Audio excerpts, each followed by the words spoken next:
Astaghfirullah. Bismillahirrahmanirrahim. Assalamualaikum warahmatullahi wabarakatuh.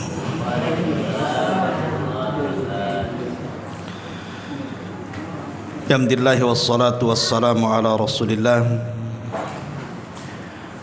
wa ala alihi wa sahbihi wa mawalah wa la hawla wa la quwata illa billahi wa ba'du. Alhamdulillah, di malam hari ini setelah kita lelah melaksanakan salat Idul Adha, kemudian syariat kurban dan ibadah-ibadah di hari tasyrik, maka pembahasan di malam hari ini karena masih dekat dengan suasana kurban, maka kita akan membahas satu kisah di dalam Al-Quranul Karim yang syarat dengan pelajaran dan ibrah dari pengorbanan Nabiullah Ibrahim kepada putranya Ismail alaihi salatu wassalam. Kita tahu bahwa kisah kurban di dalam Al-Quran itu tidak begitu saja disyariatkan oleh Allah Subhanahu wa ta'ala kepada kita kecuali melalui adanya pengorbanan. Dan ini kita bisa lihat di dalam kisah Ibrahim yang tertuang dalam surah As-Saffat ayat 100 dan seterusnya.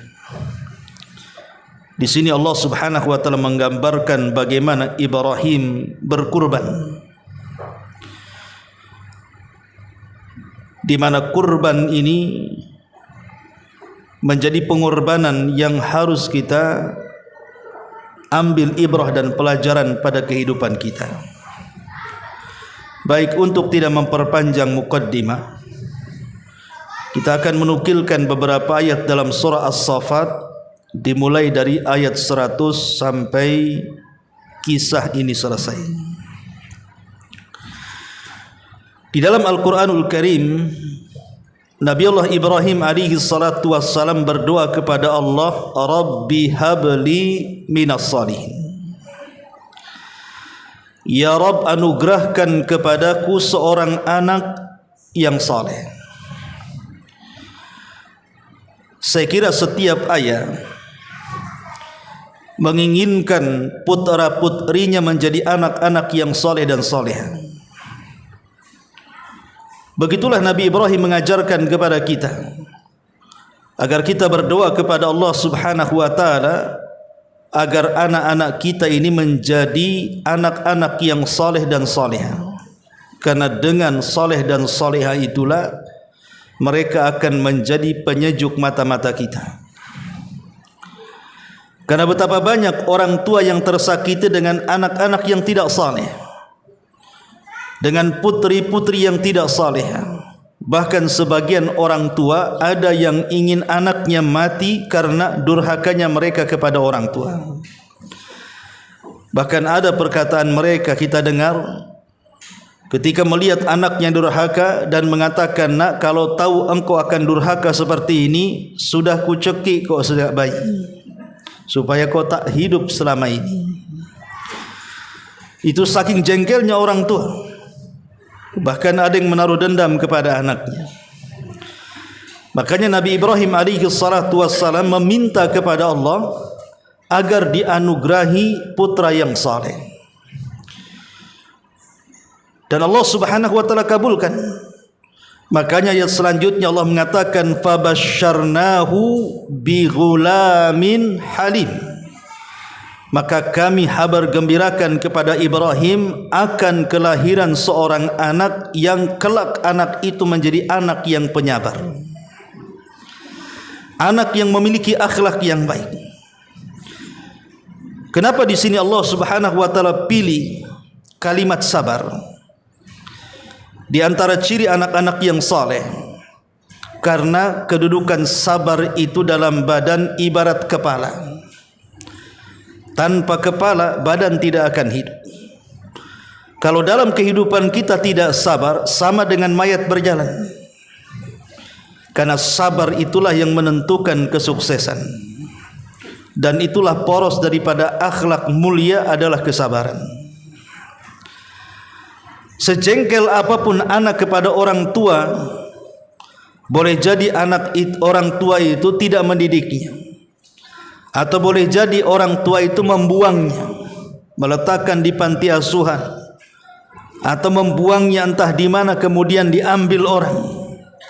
Tapi ketika anak itu besar menjadi anak yang saleh, maka dia tetap tidak akan menaruh dendam kepada orang tuanya.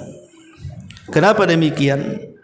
Karena perintah berbuat baik kepada orang tua itu adalah perintah Allah, bukan sistem barter.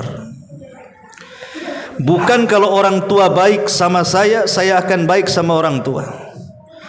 Kalau orang tua bertanggung jawab sama saya akan jaga dan rawat orang tua. Bukan begitu.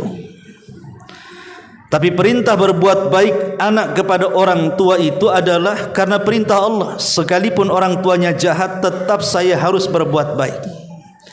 Karena itu perintah Allah, bukan perintah orang tua. Dia akan tetap sabar dengan perintah Allah subhanahu wa ta'ala. Makanya akan melahirkan anak yang saleh. Sekejam apapun orang tua kepada anak, dia akan tetap sabar. Dan akan tetap birrul walidain, karena dia yakin birrul walidain itu adalah perintah Allah dan akan mendapatkan pahala besar. Makanya Allah mengambil kalimat sabar, fabasyarnahu bigulamin halim. Kemudian Allah subhanahu wa ta'ala mengatakan, falamma balagha ma'ahu sa'ya, maka tatkala anak itu, maksudnya Ismail, sampai pada usia yang sanggup untuk berusaha. Kita tahu bahwa Nabi Ibrahim alaihi salatu wassalam ini menginginkan anak sedari muda. Ketika dia menikah dengan Sarah, dia menghendaki keturunan. Tapi Allah subhanahu wa ta'ala uji Nabi Ibrahim, berpuluh-puluh tahun tidak diberikan anugerah anak. Sampai usianya menua, kemudian istrinya pun dinyatakan mandul, sudah tidak ada harapan punya anak. Sampai pada waktunya ketika Ibrahim berada di Mesir, kemudian istrinya diculik oleh Raja Mesir yang jahat. Karena pertolongan Allah subhanahu wa ta'ala, akhirnya dibebaskan dan dihadiahi seorang budak namanya Hajar. Hajar ini dulunya seorang putri raja. Kemudian kerajaannya diserang dan ditangkap, akhirnya menjadi budak. Itulah yang dihadiahkan oleh sang raja zalim kepada Sarah. Maka dibawa pulang. Singkat cerita, Sarah pun menaruh perhatian kepada Hajar. Boleh jadi kalau seandainya Hajar diberikan kepada suaminya Ibrahim, akan punya keturunan. Allah takdirkan betul. Setelah Ibrahim menikah dengan Hajar karena suruhan daripada Sarah, Hajar pun kemudian hamil dan melahirkan seorang putra yang kemudian diberi nama Ismail. Tetapi kemudian Sarah lambat laun cemburu kepada suaminya karena terlampau sayang kepada putra pertamanya. Akhirnya setiap hari ada konflik dalam keluarga, kecemburuan yang mendalam kepada Hajar. Tentu ini semua kehendak Allah subhanahu wa ta'ala. Makanya Allah subhanahu wa ta'ala memerintahkan Ibrahim untuk memisahkan keduanya dengan cara satu diletakkan di Palestina, maksudnya Sarah, dan satu diletakkan di negeri Arab. Maka dengan perintah itu tentu ada hikmah. Kenapa Allah subhanahu wa ta'ala sampai memerintahkan sejauh itu memisahkan dua istri yang tercinta Ibrahim ini. Maka Ibrahim pun kemudian melakukan perjalanan sampai ke tanah Arab. Ketika sampai kemudian di tanah Arab, tanah itu adalah tanah pilihan Allah Subhanahu wa taala. Makanya Allah Subhanahu wa taala mengatakan biwadin ghairi di zar'in inda baitikal muharram. Jadi Hajar dan putranya Ismail yang masih bayi itu diletakkan di sebuah lembah yang tidak ada pepohonan. Artinya tempat itu penuh dengan padang pasir, bebukitan, kering, kelontang. Bahkan bukan hanya tidak ada pohon, tidak ada minuman, tidak ada makanan, bahkan tidak ada manusia yang berjalan di tempat itu. Dan Ibrahim meletakkan begitu saja. Tentu ini bukan kemauan Nabi Ibrahim. Ini adalah perintah dari Allah Subhanahu wa taala. Makanya setelah kemudian Hajar menebak bahwa itu adalah perintah Allah Subhanahu wa taala dengan yakin bahwa dia tidak mungkin ditelantarkan begitu saja dan pasti akan dilindungi oleh Allah, sehingga dia mengatakan kepada suaminya Ibrahim, idhab fala yudayyi'un Allah. Kalau engkau mau meninggalkan kami di sini, pergi saja pulang, pasti Allah tidak mungkin menyia-nyiakan kami di sini. Karena kalau sudah perintah Allah, pasti di balik perintah itu ada kebaikan. Sebagaimana dalam larangan Allah, kalau diterjang itu pasti ada keburukan. Makanya Ibrahim pulang tanpa menengok. Ketika Nabi Ibrahim kemudian sudah jauh, akhirnya berhenti menatap, kemudian berdoa kepada Allah Subhanahu wa taala agar negeri yang ditempati Hajar dan Ismail ini menjadi negeri yang aman, banyak rezeki yang akan dilimpahkan, dan doa-doa yang luar biasa yang didoakan Ibrahim untuk tempat penempatan Hajar dan Ismail itu. Setelah kemudian Ibrahim pergi, 1-2 hari perbekalan itu habis. Disinilah kemudian Hajar mencari air untuk minum, sehingga akhirnya dia lari ke Bukit Safa, kemudian memandang ke bawah, seolah-olah ada air tetapi tidak ada air. Itulah fata morgana. Tidak ada air seolah-olah ada air.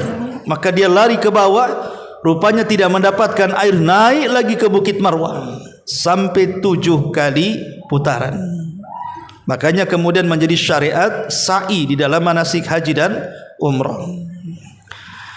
Singkat cerita, akhirnya karena kelelahan dan khawatir dengan bayinya Ismail yang menangis, maka dia segera menemukan Ismail. Rupanya di sampingnya sudah ada malaikat Jibril. Kemudian Jibril pun mengepaskan sayapnya, menancapkan di dekat kaki Ismail. Tiba-tiba keluar air. Air yang memuncrat dari bawah tanah ke atas. Saking senangnya kemudian Hajar ini, dia pun langsung membendung sambil kemudian mengucapkan zam, zam, zam. Zam itu artinya mengambil tanah kemudian menumpukan sehingga menjadi sebuah bendungan. Makanya air itu kemudian disebut Zam-Zam. Itulah sejarah kenapa munculnya air Zam-Zam. Ya. Lah karena ada air tentu ada burung. Karena burung tahu di mana letak air. Akhirnya setiap hari dikelilingi oleh burung. Sehingga dari kejauhi orang-orang yang safar, terutama dari Yaman, ada sebuah kabilah namanya Jurhum melintasi tempat itu. Kebetulan mereka kekurangan air untuk minum. Maka dilihatlah kemudian ada burung yang berterbangan, menandakan di situ ada air. Akhirnya diutuslah beberapa orang dari kabilah ini untuk mendekati. Rupanya betul di situ ada genangan air dan ada 2 manusia mulia, Hajar dan juga Ismail. Akhirnya mereka pun, karena orang-orang baik, kalau seandainya mereka orang jahat, mudah saja membunuh kedua orang ini dan menguasai airnya, karena air itu sangat bermanfaat di zaman itu.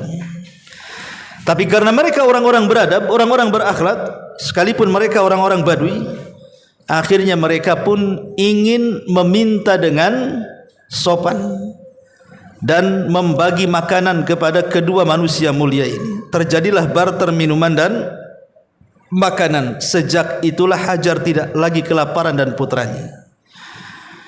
Jadi setiap mereka datang, maka mereka akan bawa makanan dan mereka akan tukar dengan air.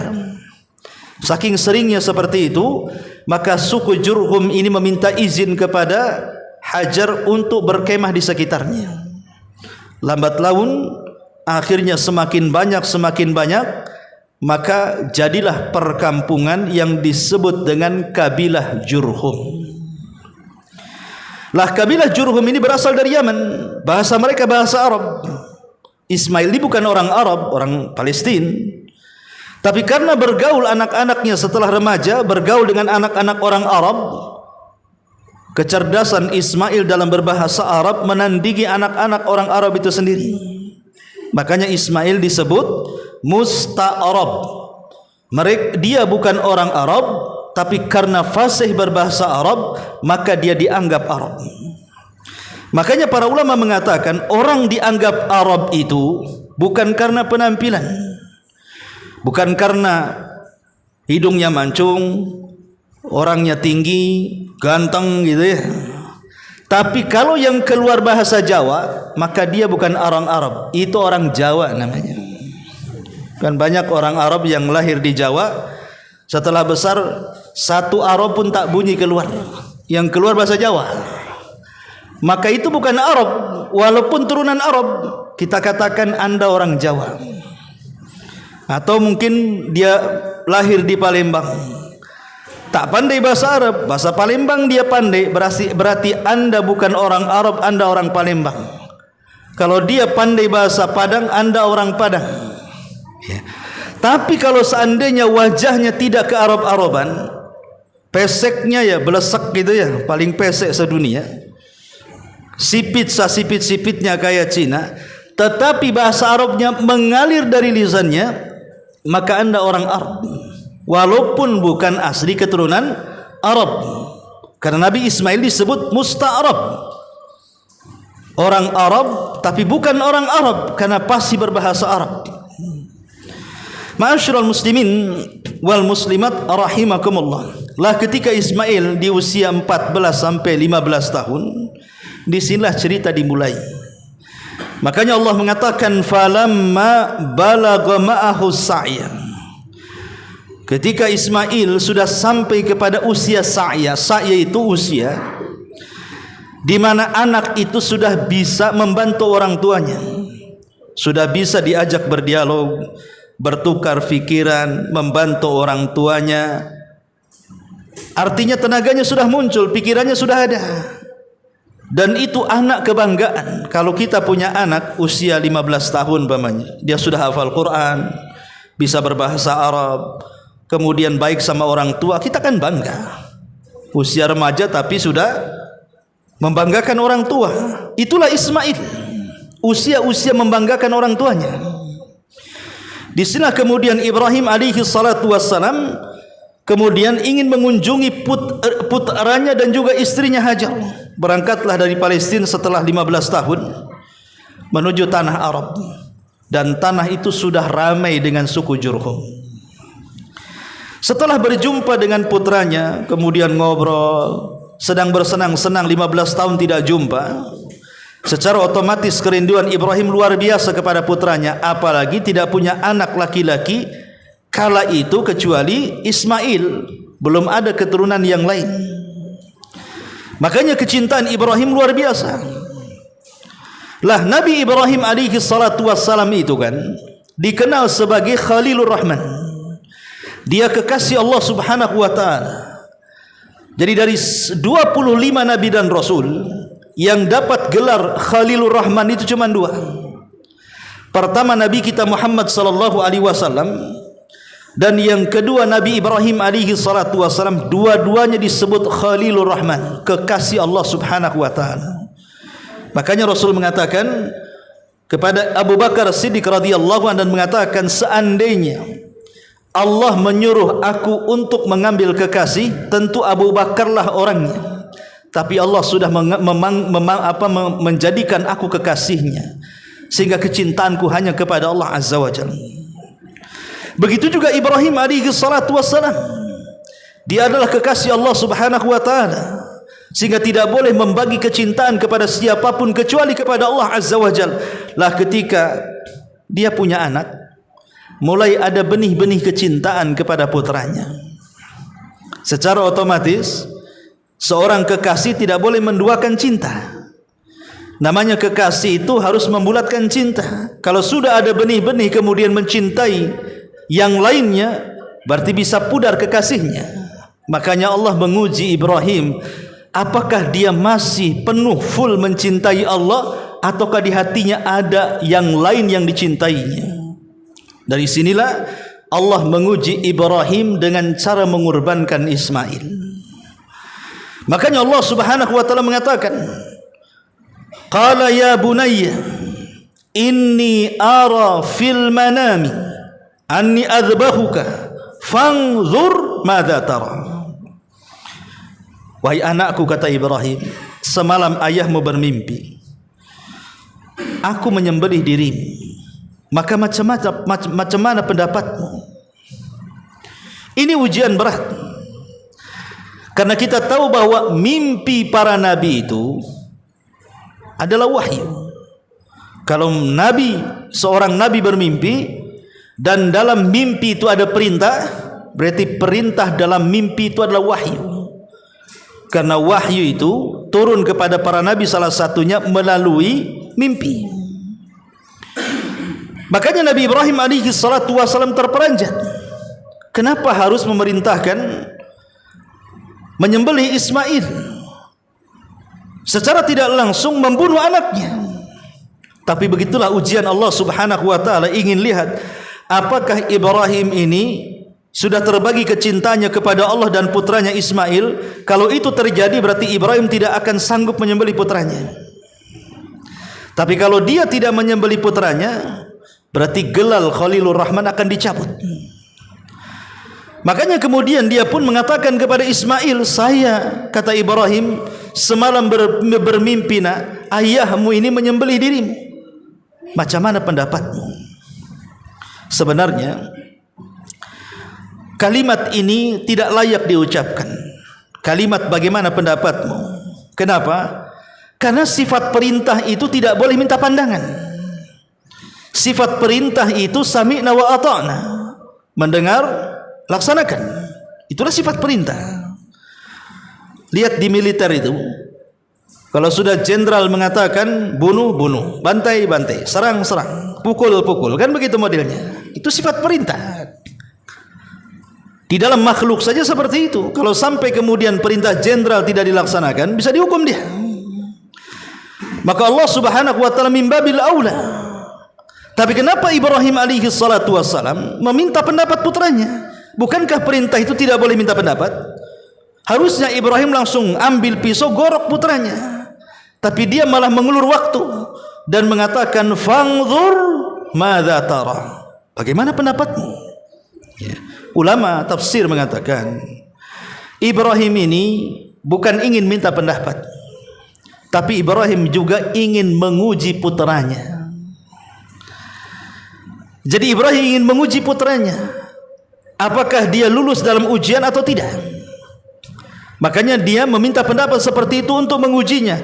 Tapi karena Ismail putra Ibrahim dan putra daripada wanita yang paling tawakal kepada Allah Azza wa Jal, Hajar, makanya dia dengan tegas mengatakan, ya abatif alma tu'mar satajiduni insyaallahu minas sabirin.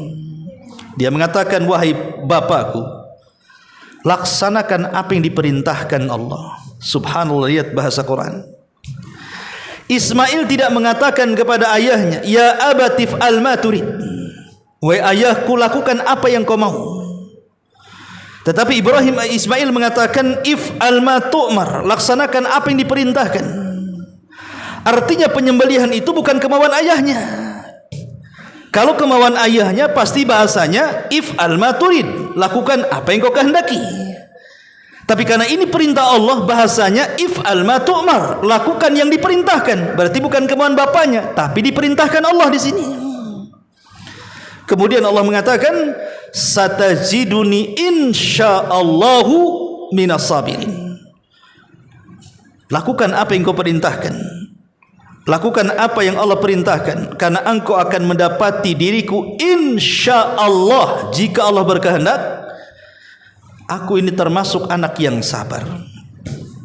Lihat bagaimana Ismail menggunakan bahasa insya Allah. Kenapa menggunakan bahasa insya Allah? Seolah-olah Ismail ingin mengatakan kepada Ibrahim, kalau penyembelihan ini adalah kehendakmu hai ayahku, dan juga kehendak Allah, lakukan. Aku akan sabar. Karena di sini ada kehendak Allah, bukan kehendak bapaknya saja. Tapi kalau penyembelihan itu hanya kehendak kamu saja, tidak ada kehendak Allah, maka aku tidak akan sabar. Makanya dia menggunakan kalimat insya Allah, jika Allah berkehendak. Jadi seolah-olah Ismail ingin mengatakan, kalau penyembelihan diriku atas kehendakmu plus kehendak Allah, aku juga siap disembelih, dan aku akan sabar dalam penyembelihan ini. Subhanallah. Inilah keteguhan Ismail alaihi salatu wassalam sama dengan ayahnya. Kalau ini perintah Allah, lakukan. Dan harusnya seperti itu seorang mukmin. Innama kana qaulul mu'minin idza du'u ila Allahi wa rasulihi liyahkuma bainahum an yaqulu sami'na wa ata'na. Kunci perkataan seorang mukmin, kalau Allah dan Rasulnya memerintahkan untuk menghukumi sebuah perkara, maka seorang mukmin cukup mengatakan sami'na, kami dengar, wa ata'na, dan kami siap laksanakan. Begitulah yang ditanamkan di dalam Islam. Karena di balik perintah pasti ada kebaikan, menjauhi larangan juga ada kebaikan. Kalau melanggar pasti ada madarat. Ma'asyiral muslimin yang dimuliakan Allah Azza wa Jalla. Kemudian dikisahkan saat Ibrahim sudah mau mengeksekusi Ismail putranya, maka Ibrahim pun kemudian membawa Ismail ke Jumratul Aqabah, tempat lempar jumrah itu di Mina. Dijauhkan dari ibundanya supaya tidak sedih dan tidak diberitahu. Tetapi setelah sampai di Jumratul Aqabah, tempat pelemparan jumrah, Nabi Ibrahim dicegat oleh syaitan. Sebagaimana riwayat Imam Ibnu Huzaimah dan Baihaqi dan Imam Ibnu Hibban, setan datang kepada Ibrahim, kemudian mengatakan, ya Ibrahim, atadzbahu ibnataka li ajli ru'yak. Hai Ibrahim, apakah engkau akan menyembelih putramu hanya gara-gara mimpi saja? Pikir. Setan mulai datang kepada Ibrahim, ngasih was-was untuk membatalkan perintah Allah, dan mengatakan, hei Ibrahim, masa gara-gara mimpi kau percaya kau akan sembelih putramu? Lihat bagaimana setan memberikan was-was untuk supaya Ibrahim tidak taat kepada Allah Azza wa Jalla. Makanya kemudian Ibrahim langsung mengambil 7 butir batu seruas-ruas jari, kemudian melempar setan dengan batu itu dan mengatakan Allahu Akbar, Allahu Akbar sampai 7 kali. Sehingga pelemparan ini menjadi salah satu manasik haji dalam lempar jumrah. Melempar 7 kali butir itu. Kemudian sampai di Jumrah Wusta, sama dihadang setan, dikasih was-was seperti itu, dilempar lagi dengan 7 batu. Kemudian sampai di Jumrah yang sugra, yang kecil, dihadang lagi setan, dilempar 7 kali batu juga, sampai berkata Allahu Akbar. Ibrahim lulus dari was-was syaitan. Ketika kemudian sudah menjauh daripada Jumrah Aqabah, di tempat penyembelihan, maka Ismail alaihi salatu wassalam pun kemudian siap untuk disembelih, tetapi meminta syarat kepada Ibrahim alaihi salatu wassalam. Apa syaratnya? Ismail alaihi salatu wassalam meminta 3 syarat. Syarat yang pertama, Ibrahim alaihi salatu wassalam meminta kepada Ismail, atau Ismail meminta kepada Ibrahim alaihi salatu wassalam, pertama dia minta diikat. Kenapa diikat? Sebab tidak kabur. Antum kalau nyembelih kambing tidak diikat, pasti dia kabur kan? Lihat pisau saja udah was-was dia, pasti dia akan lari memberontak. Makanya Ismail ingin betul-betul melaksanakan perintah Allah, ikat aku. Subhanallah, bagaimana dia minta diikat. Kemudian syarat yang kedua, Ismail alaihi salatu wassalam minta supaya yang disembelih itu bukan tenggorokannya, tetapi tengkuknya di sini. Makanya hukum pancung tidak seperti menyembelih binatang. Hukum pancung itu di sini, bukan di sini. Kenapa? Karena kalau ditebas dari sini lebih mudah mati manusia. Tapi kalau binatang dari ditebas di sini baru dia cepat mati. Tapi Ismail punya alasan sendiri kenapa dia minta ditebas tengkuknya, supaya wajahnya terpendam ke tanah, sehingga ayahnya tidak bisa memandang wajahnya dan hanya melihat rambutnya saja. Sebab kalau seandainya Ibrahim memandang wajah Ismail saat menyembelih, kemudian terkenang bagaimana anak yang selama ini dinanti-nanti kelahirannya, setelah kemudian remaja tiba-tiba disembelih, timbul kasihan, bisa saja tidak jadi menyembelih. Makanya dia minta agar wajahnya tidak dipandang, supaya tidak ada timbul kasihan, sehingga membatalkan perintah Allah subhanahu wa ta'ala.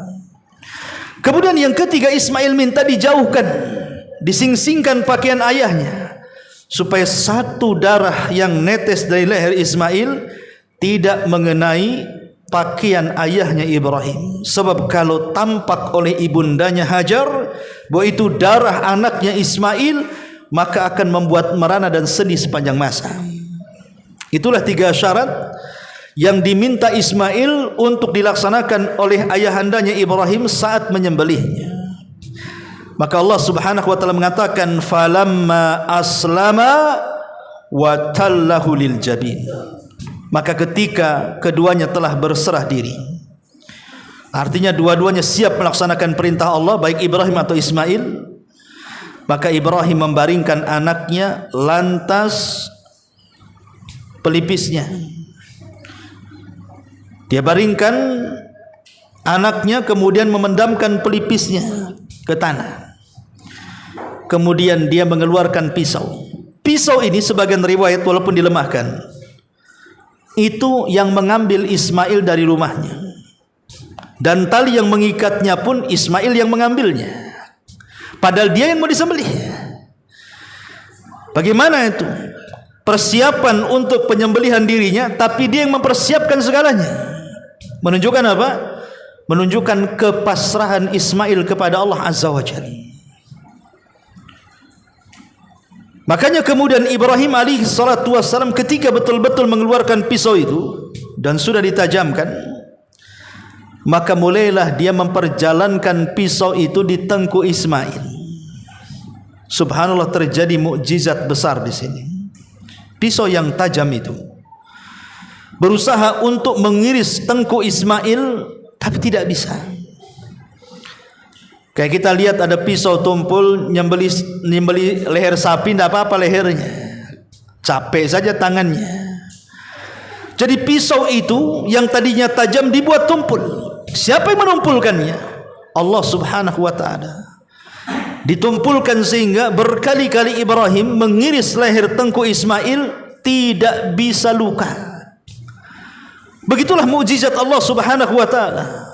Dia yang telah menjadikan api yang membakar Ibrahim dingin, dia pula yang menumpulkan pisau Ibrahim saat menyembelih Ismail. Dialah yang membuat lautan terbelah dengan tongkat Nabi Musa. Dia pula yang menjadikan tumpul pisau Ibrahim saat menyembelih Ismail. Semua mukjizat Allah. Idza arada Allahu syai'an an yaqula lahu kun fayakun. Kalau Allah menghendaki sesuatu, jadi. Terjadi. Semua bisa terjadi. Tapi kesungguhan Ibrahim ketika mengiris-iris pisau di tengkuk Ismail menunjukkan apa? Ibrahim itu sudah melaksanakan perintah Allah. Betul-betul dilaksanakan, diiris lehernya. Dari sini Ibrahim sudah menyempurnakan perintahnya. Makanya Allah mengatakan, wa idzibtala Ibrahimu bikalimatin fa'atammahun. Dan Allah sudah banyak menguji Ibrahim dengan kalimat-kalimat Allah, maksudnya dengan perintah-perintah Allah, dan Ibrahim pun berhasil melaksanakannya, termasuk penyembelihan Ismail. Karena melihat keberhasilan yang besar dari Ibrahim menuruti perintah Allah subhanahu wa ta'ala tanpa ada keraguan, Makanya Allah mengatakan wa nadainahu ayya Ibrahim qad saddaqtar ru'ya. Lalu kami panggil dia Ibrahim dari atas langit, hei Ibrahim, sungguh engkau telah membenarkan mimpi itu. Artinya engkau sudah melaksanakan perintahku dengan benar. Maka Allah mengatakan inna kadzalika nazzil muhsinin, sungguh demikian kami akan memberikan balasan kepada orang-orang yang berbuat baik. Makanya kemudian ayat selanjutnya Allah mengatakan inna hadza lahuwa al-bala'ul mubin. Subhanallah, Allah membuat 3 penguat. Inna, sesungguhnya, hadza, peristiwa penyembelihan ini, la, sungguh, huwa al-bala'ul mubin, sebuah ujian yang berat bagi Ibrahim. Karena tidak pernah terjadi sejak zaman Nabi Adam sampai Nabi yang terakhir kita, Nabi Muhammad sallallahu alaihi wasallam, perintah Allah untuk menyembelih putranya, kecuali Ibrahim saja. Coba bayangkan, Nabi kita Muhammad sallallahu alaihi wasallam pernah juga ditinggal oleh putra-putranya. Dari Qasim meninggal di waktu bayi, Abdullah meninggal di waktu bayi. Tapi putra yang ketiga beliau Ibrahim putra Maria meninggal lagi lucu-lucunya 1 tahun 6 bulan. Itu lagi lucu-lucunya tuh. Tiba-tiba kemudian meninggal di usia Rasul sudah sepuh, mengharap anak laki-laki yang merupakan kebanggaan. Makanya kemudian menyesakkan dada Nabi sampai menangis 3 hari. Sampai Abdurrahman mengatakan, ya Rasulullah, kenapa anda menangis? Bukankah anda yang melarang untuk menangis saat melihat kematian? Maka Nabi SAW mengatakan, ya Abdurrahman, innal aina la tadma wa innal qalba la tahzan wa inna bifirakika ya Ibrahim la mahzunun. Hei Abdurrahman, yang namanya mata sedih itu pasti meneteskan air mata. Yang namanya kesedihan itu pasti menyesakkan dada. Perpisahanku dengan Ibrahim tidak kusangka. Inilah yang menyempitkan dadaku. Tapi ketahuilah bahwa aku tidak pernah mengucapkan sesuatu kecuali yang diridhai Allah. Dan sesungguhnya kedua air mataku adalah air mata kasih sayangku kepada putraku Ibrahim. Nabi SAW menderita karena anaknya yang dicintainya meninggal dunia, dan itu bukan disembelih karenanya. Ia sakit kemudian meninggal. Bagaimana kita bayangkan kalau seandainya anak yang kita cintai tiba-tiba disuruh disembelih dan kita yang menyembelihnya kemudian mati di hadapan kita? Mana ada orang tua yang tega seperti itu? Tidak ada yang tega kecuali orang-orang yang mampu melakukan ujian yang berat ini, dan itu tidak bisa dilakukan kecuali oleh Khalilur Rahman Ibrahim alaihi salatu wassalam. Makanya Allah memberikan 3 penguat di sini. Sesungguhnya dan sesungguhnya dan sesungguhnya, ini benar-benar ujian yang berat kepada Ibrahim. Ma'asyiral muslimin yang dimuliakan Allah Azza wa Jalla, setiap kebaikan pasti ada balasan, ikhwan. Sekecil apapun kebaikan antum, pasti ada balasannya. Makanya kalau ada kebaikan di depan kita, jangan ditunda-tunda. Kalau kita bisa lakukan, lakukan. Karena di balik kebaikan yang kita lakukan itu pasti ada balasan yang besar. Tidak mungkin Allah menyia-nyiakan orang berbuat baik. Walaupun hanya sekedar mengambil hal-hal yang mengganggu orang berjalan di tengah jalan, ada paku, ada beling, ada lubang yang kita kubur, pasti ada kebaikan di situ. Pasti ada kebaikan. Maka Nabi Ibrahim juga sama. Ketika dia sudah melaksanakan perintah Allah Subhanahu wa taala, datang kebaikan. Apa kebaikannya? Wa fadainahu bidzibhin azim, dan kami tebus anak itu, maksudnya Ismail, dengan seekor sembelihan yang sangat besar. Abdullah ibn Abbas radhiyallahu anhu mengatakan, kambing ini berasal dari surga, diambil oleh 2 malaikat, diturunkan ke dunia. Warnanya sangat putih dan bertanduk dan sangat gemuk. Ada yang mengatakan bahwa kambing itu adalah kambing yang pernah dikorbankan oleh siapa? Habil, ketika berkorban untuk mencari jodoh. Maka yang disambar halilintar oleh Allah adalah kambingnya Habil dan membiarkan korbannya Qabil.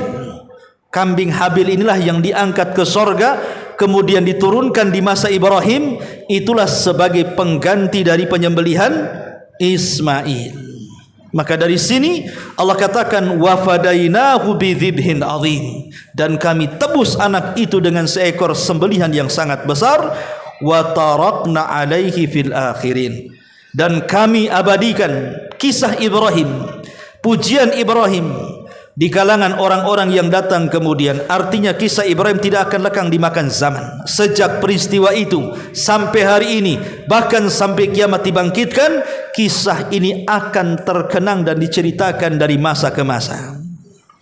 Karena pengorbanan yang luar biasa dari Ibrahim alaihi salatu wassalam, makanya Allah mengatakan salamun ala Ibrahim kadzalika najzil muhsinin. Selamat sejahtera bagi Ibrahim, demikianlah kami memberi balasan kepada orang-orang yang berbuat baik. Innahu min ibadinal mu'minin, sungguh dia termasuk hamba kami yang beriman kepada Allah subhanahu wa ta'ala. Setelah peristiwa ini, dan Allah subhanahu wa ta'ala sudah mengganti Ismail dengan kambing, maka kebaikan terus datang kepada Ibrahim. Bukan hanya selamat putranya Ismail, kemudian diturunkan kambing dari sorga, tapi Allah juga mengatakan wa basyarnahu bi Ishaq nabiyyam minas salihin, dan kami beri kabar gembira dengan kelahiran putra kedua Ibrahim dari Sarah. Kemudian lahirlah Ishaq yang kelak akan menjadi seorang nabi dan termasuk dari anak-anak yang saleh. Allah tutup ayatnya wa barakna alaihi wa ala ishaqa wa min dzurriyyatihima muhsinun wa zalimun li nafsihim mubin, dan kami limpahkan keberkahan kepada Ibrahim dan kepada Ishaq, dan di antara keturunan keduanya ada yang berbuat baik, ada pula yang tidak berbuat baik terhadap diri mereka sendiri. Ma'asyiral muslimin wal muslimat rahimani wa rahimakumullah. Dari kisah singkat Nabiullah Ibrahim dan juga kurban putranya Ismail, di sini ada hikmah besar bahwa terjadi pensyariatan kurban itu setelah adanya pengorbanan. Tidak mungkin terjadi kurban kecuali setelah adanya pengorbanan. Lihat bagaimana pengorbanan Ibrahim, harus merelakan anaknya yang dicintainya, tapi kemudian buahnya menjadi sebuah syariat yang diabadikan di dunia oleh semua agama dari turunan Ibrahim. Kurban ini ada di semua agama, termasuk agama Islam, agama yang dibawa Nabi SAW sejak disyariatkan kurban pada tahun kedua Hijriah sampai Rasul wafat pada tahun 11 Hijriah. Rasul tidak pernah meninggalkan kurban, tidak pernah meninggalkan kurban. Makanya sebagian para ulama fikih mengatakan bahwa orang yang berkorban itu hakikatnya dia sedang menghidupkan sunnahnya bapak kita Nabi Ibrahim alaihi salatu wassalam. Inilah di antara kisah dari kisah pengorbanan Nabi Ibrahim alaihi salatu wassalam. Lalu pertanyaannya, apa yang sudah kita korbankan untuk agama kita ini? Terkadang kita ini sanggup untuk berkorban tapi tidak berkorban, sanggup untuk menolong Islam tapi tidak mau menolong Islam. Jadi hikmah kurban itu dibaliknya ada pengorbanan. Lihat bagaimana Rasul dan para sahabat mereka berkurban bukan hanya dengan harta, jiwa mereka berikan. Betapa banyak para sahabat yang mati syahid, betapa banyak para sahabat yang bangkrut, tapi bukan bangkrut begitu saja. Mereka berjual beli dengan Allah subhanahu wa ta'ala. Mereka tahu semua uang yang mereka keluarkan balasannya surga. Maka kisah ini menjadi inspirasi bagi kita. Bukan hanya sekedar kita melaksanakan kurban untuk mengenang ihya, menghidupkan sunnah Nabi Ibrahim saja, tapi lebih daripada itu, kurban itu inspirasi untuk kita senantiasa berkorban demi agama kita. Baik dengan jiwa kita, dengan waktu kita, dengan tenaga kita, dengan biaya kita, dengan segala kemampuan kita, kalau itu manfaat untuk Islam lakukan. Karena itu bagian dari pengorbanan, hikmah daripada kurban Nabi Allah Ibrahim alaihi salatu wassalam. Wallahu alam bisawab. Saya kira tidak lama-lama ya, karena ini juga perdana setelah kita libur. Insyaallah kita lanjutkan di lain kesempatan. Mudah-mudahan ada manfaatnya. Subhanakallahumma bihamdika asyhadu an la ilaha illa anta astaghfiruka wa atubu ilaik. Allahu taala alam. Assalamualaikum warahmatullahi wabarakatuh.